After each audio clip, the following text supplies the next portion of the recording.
Welcome to Ike Comics Draw Process. This is the last episode of this series for this year. Last week I missed a week because of the holidays. Happy holidays, everyone. The only one I've missed since I started a little over a year ago, and I completed the first 61-page issue of First Sun and Sword. This will be the first video where I begin the second issue. I don't even have a title for it yet. We will figure that out as we go. I'm going to do this a little differently. Instead of drawing a finished page of a comic from thumbnail to pencil to ink, I'm going to do layouts or thumbnails on the full Bristol board, and I'm going to do several of them, the whole scene, maybe, if I can get through it in this one video. I just think that this different approach could be good for me for now. I want to focus on the composition, the storytelling page to page, getting the story right. And I think I can do that better on a full-size Bristol board and then capture that energy I put into that in the finished pencils by penciling right on top of it. So I'm going to give that a shot, and I'll tell you about the story for at least for this first scene. The decisions I made in the writing, and what decisions I'm making in the thumbnails in this episode. Enjoy. So draw process is all about drawing comic book pages and sharing my practice of making comics. Focused on the drawing, the thumbnailing, this kind of thing. But I got to touch on story too. I have to show you the script to show how I execute the script. So we're going to look at the script. There are spoilers. There's been some already, but you're welcome to wait until the books are done and read them. Like the first issue is done and you could read that and then go back and go through these videos if you want. But here we go. Scene 1, we're jumping in at the end of the last issue, Sword and Sun. They'd been in the desert, and then they made it to a city that was kind of like Venice and really like broken and run down. It feels basically this mobster crime boss, the King Croc, runs this city, and it's really just he's just siphoning money out of. There's not much rule of law. He has men around town, so it's not much of a city in comparison to where we are now. So I want it to feel very different than the last place we were in, but in the same world still. I want to establish that right away. Now, at the end of the last issue, they were on the sea, crossing the sea. The very first image of this is going to be the sea and a harbor, a bay, and a city, and a palace up on the hill. I want to capture all of that in one image, the first panel. The city is Monaban, and we're going to see the palace, and then we go into the palace. We see the magistrate and the people serving him. There's like spies delivering a report to him. And we're going to learn about how they are trying to find Sword in their city and trap him in the city, not let him leave, and let loose Kurok the Man-Eater on him to kill him and Farah and capture Sun. And we also learned that, they don't want the public to know about this. So that gives a little help to our main characters. So the scene needs to feel like it's a palace that's nice, but that there's something wrong with the setup because there is no human ruler that's like really in charge. The ruler is more like just an administrator serving at Lord Tsar, the Emperor, Lizard Man Emperor's whim. So the idea was to have the magistrate, and I used that word on purpose because it kind of implies judge rather than like a king. And the men that serve him, they're writing and looking at maps and working, and it's very administrative feeling, very clerical even. and they are not near like the throne. They're just on a floor with tables and scrolls and stuff everywhere. So I thought that is visually showing something interesting about this. And then Kurok, I want him to feel foreboding, so we don't get a great view of him. I don't want you to see too much of him, but enough to see that he's intimidating. And I wanted to visually show how out of place he is in this palace. So there's, how would he be in there? I wondered, and I decided there would be a big rock that he's on, and servants bringing hot rocks to lay around him to make him comfortable. So I've got him kind of in the middle of the room, but off to the side, like center stage, but left, and not even facing the people that are engaging in this dialogue. He's turned the other way.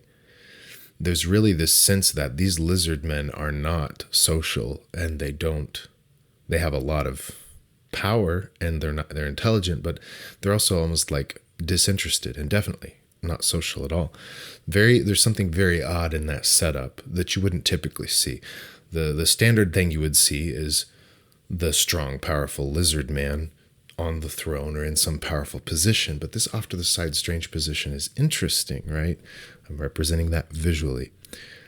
And that's the whole scene. There's just a little bit of dialogue back and forth between the magistrate and his spies, and a few growls coming from Kurok.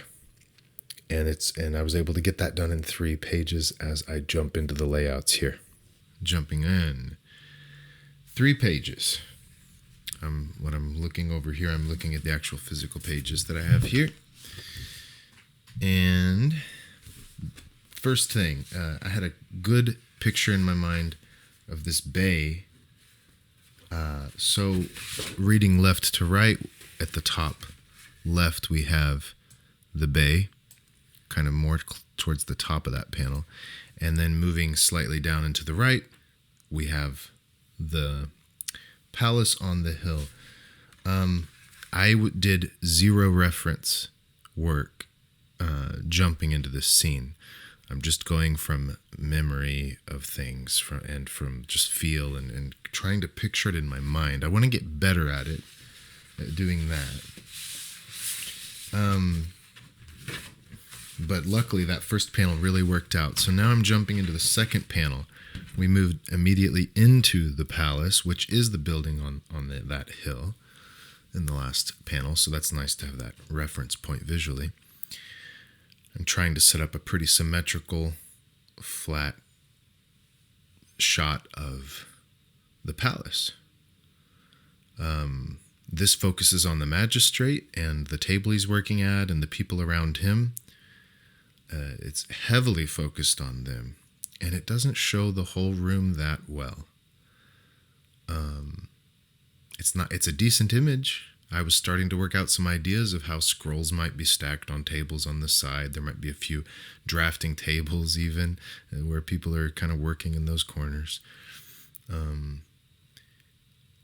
But it wasn't going to be best. So, and then I'm still not even sure when will the speaking start. I know the spies are probably going to start us off delivering their report.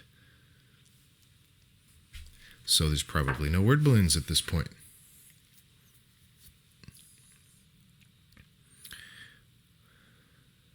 I jumped back to the first panel. I was thinking maybe some palm trees here. I grabbed my phone. Did I even do it this time? I may have grabbed my phone and just typed in palm tree and just looked at a few real quick to see if I was struggling with it. Okay, so we've got the magistrate as the focus of the second panel there.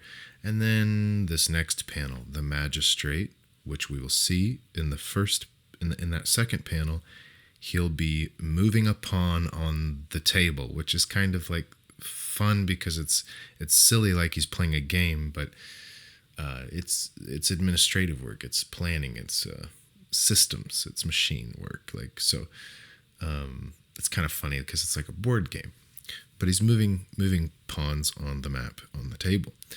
And so I thought just a pawn filling up the panel decently with his hand on it. And then behind that could be the two kneeling figures. Maybe I can even fit a word balloon there where they just say a brief statement to introduce themselves. I didn't end up going with that plan. I changed these things.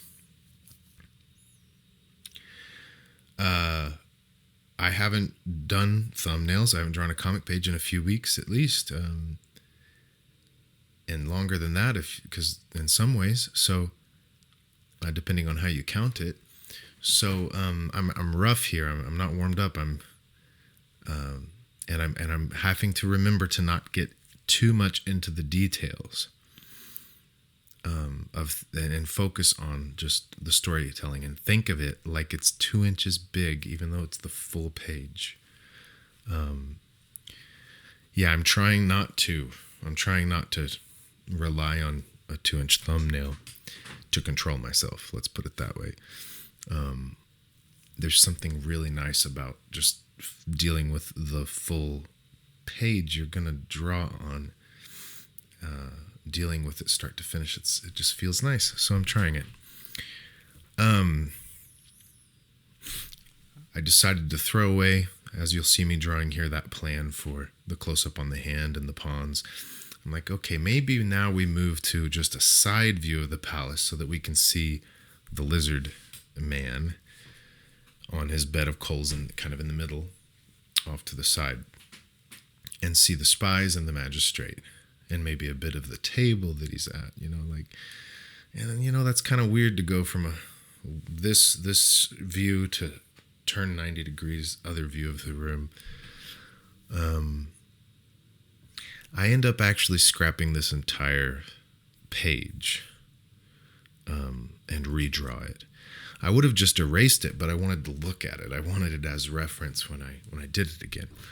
I'm learning, it's a learning experience. It feels awkward to do this and to even show this video, to show you this, all the time I spent on this page that I threw away. But I'm trying to loosen up and play with that. So this Bristol board, there's 2 sides to it. Like, if I have to start over and flip it over and use it on a later page, just do it. It's not even, wasting paper, really. The only thing I knew for Kurok, the man-eater, is maybe more of a Komodo dragon look. King Croc was clearly more of an alligator crocodile look. And that's about all I know for his design. I like the thought of them not using weapons and not using clothing most of the time. Maybe all the time. I think the Emperor will use weapons. There's something about him that's different than these other lizard men, and maybe that's why he's in charge.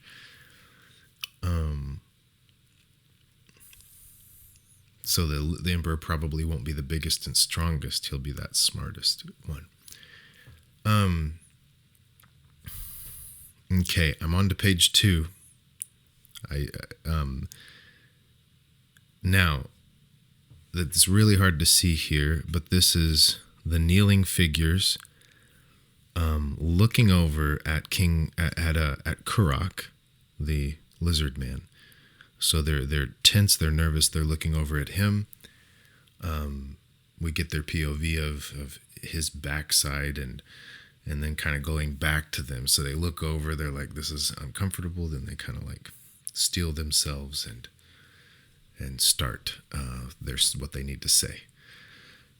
So I'm writing in the word balloons, and I have a pretty good idea of how large I need to write by hand, because I've hand lettered a comic before, so I have a good idea of how large I need to write for it to fit when I digitally letter this later. And I'm choosing, I'm improving the dialogue from what was written in the script earlier, and then I'm going to improve it even again in the final version. So we've got, this, the spies kind of nervously looking at Kurak,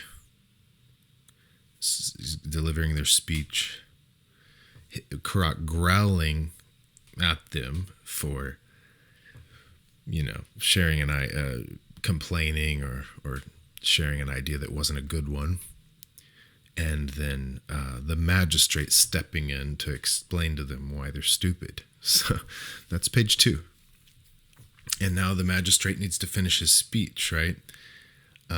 This is also where we need to see Kurak growl at the magistrate too. That you can see how the magistrate is performing for Kurak. That Kurak is not. He's a guest in the palace. He's not always here. He's come for the purpose of finding sword, and they're uncomfortable with his presence. And so the magistrate's kind of speaking to the spies, but so that Kurak will hear, and so it sounds like, see, we're doing a good job. I'm reliable. We're not stupid. Don't eat us. Don't kill us. And so what we have here is a panel of Kurak growling, the magistrate collecting himself, and then continuing. And this is where he starts to speak more controlled and to deliver the message to Kurak. A nice medium shot, a kind of cowboy shot. That's where it shows kind of the hips too.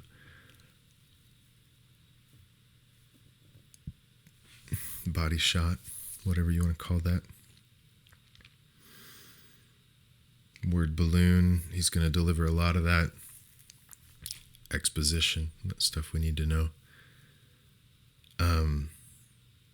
So get a good view of the magistrate. Hopefully he comes into the story some more later.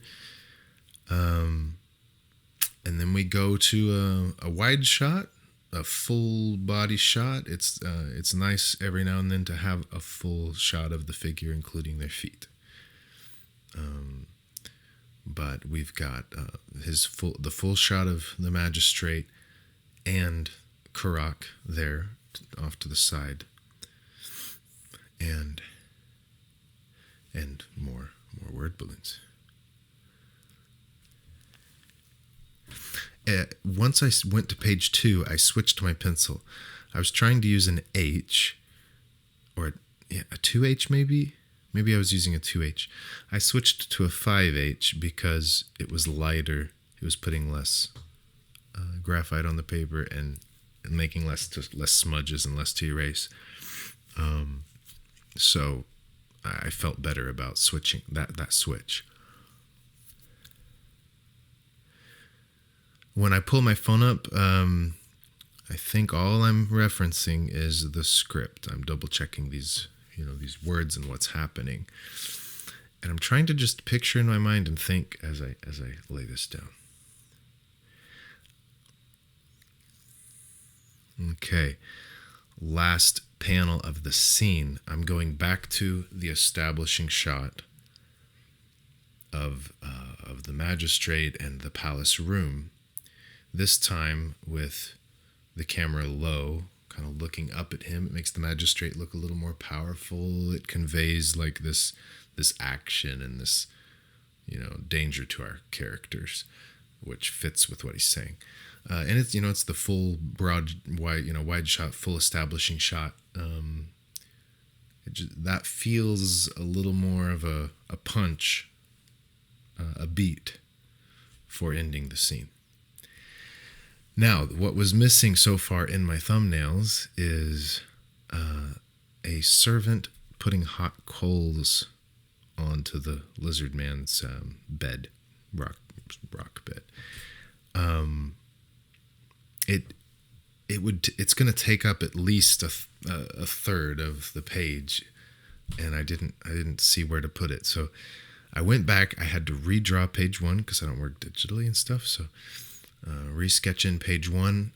First panel's the same. The second one I found the camera very high And that shot is nice because you get a shot of the whole palace and you can see all the figures in play in one shot because the camera's up so high. That I was happy with that change.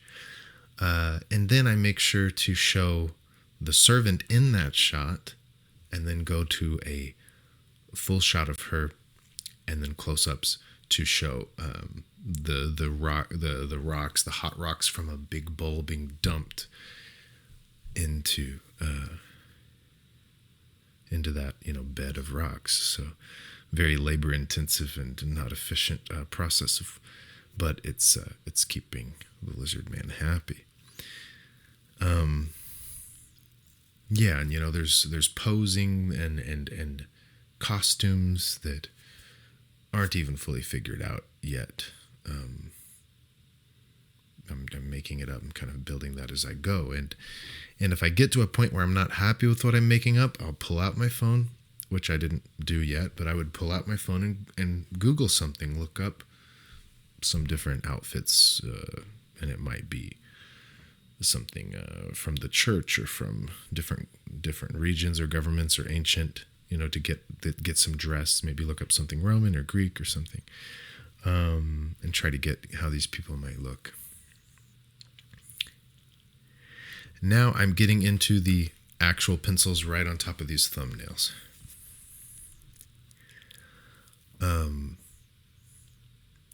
I was not comfortable just stopping after doing these 3 rough thumbnails. I was like, I want to see some finished, at least penciled finished stuff. So I had a little more time left and juice in my system to jump into it. That is a challenging shot there. So I want the palace to look pretty large, but I need the town to look large. And so if I draw the size buildings that I laid down there with that pyramid roof there, that building is almost too big because it makes the town look like just a few buildings would fill this bay. And that's not the right feel. This should be a pretty large city. Something that I'm doing here is the horizon's very high, but the city is built on a slope going down into the bay. So I've got these little lines that are my guide for the vanishing point of this hill versus the actual vanishing point of the buildings, what's level. Trying to keep that as reference. And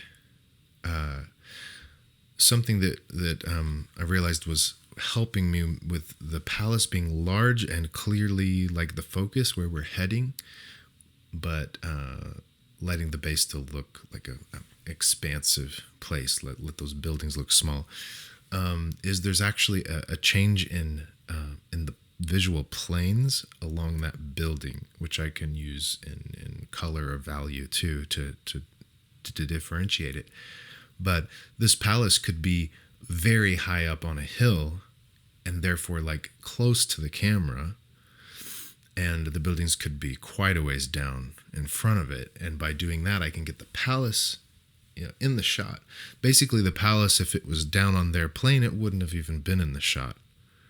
And that way I can have all these small buildings. But because it's very tall, let's say, I'm able to get it into that shot that it really wouldn't have fit in otherwise. So it works. And that means when I continue to draw this city, I'm going to have to put this palace on a very high point. So the steepness of this hill the city's on is going to have to increase, or it's going to have to be several stories high. And this was interesting. Like, there's basically little patterns of lines and shapes that will represent roofs, buildings, and tints and stuff.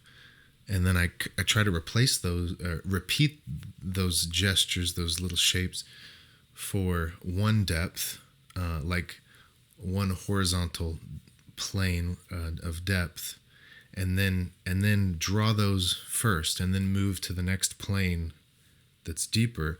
And now there's going to be less lines and different sorts of strokes, and then I'll put those in that plane and then do it again.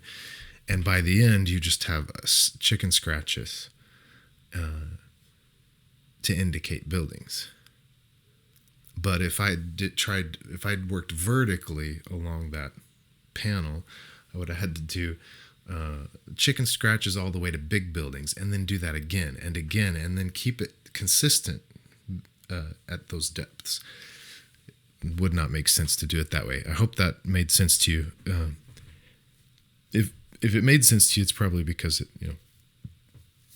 you understand, you're already doing it, or you're ready to hear that you actually do this.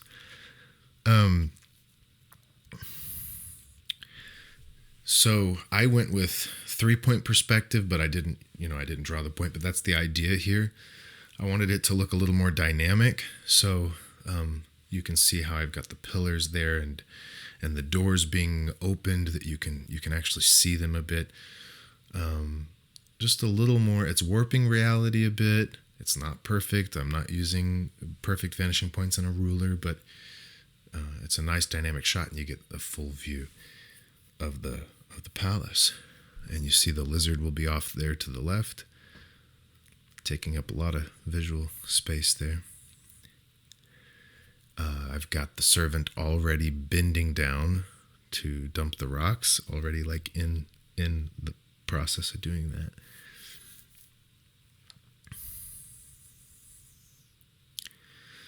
I'm going for a really symmetrical layout, so that when I move and equal distances between things, so that when I move the camera around, I don't forget. It'll help me remember the distance between things and that kind of thing. There's the two kneeling spies, those scribbles above there, those tables with scrolls on them and parchments, and then I've got the drafting tables there, and then the larger table in the middle with the magistrate at the head of it, closest to the spies. You see a hint of the throne on a platform at the top of that, the back of that room, but no one sits in it.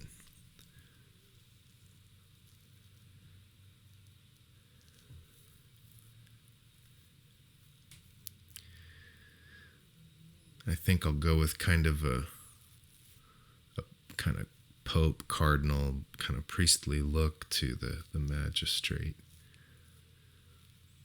and give him some of that feel to his character. Something very not a very energetic or proud kind of leader. This is someone that's administrative and religious about it in a way. You'll notice I positioned the figures where they need to be, and then I went back and added background elements like the pillars in perspective, added them faked in some background in the places left, so starting with the figures positioned where they need to be in relation to each other, the important elements, so that the composition reads well, and then adding the correct horizon and then perspective and background elements. Here's the finished page. Two full bleed panels,